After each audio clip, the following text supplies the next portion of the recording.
he can't call the legislative session back in for a special session to discuss the validity of this election or to discuss all of the issues that have been going on with the ballot counting in Georgia. He doesn't have the power to do that. He also says he can't call for an actual hand audit. He would suggest that the Secretary of State do it, but as the Constitution says, Secretary of State's got all the power in Georgia. What the hell does the governor even have power to do in Georgia?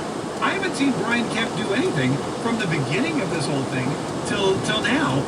Yesterday was the first time I've actually seen him on TV saying, hey, here's what we should probably do. But as we know, he doesn't even have the power to do it. And there's got to be some way for him to call the Secretary of State and say, look, dude, you got it, Grafstensberger or Garstensberger, whatever it is, you've got to get on. You got to do something here. Help everybody out.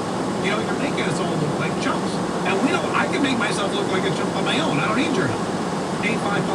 855-765-1045. So we're going to see if something comes of this video and all the evidence that's being presented in Georgia here today. This is Caleb in Jacksonville. How you doing, Caleb? Thanks for calling the location.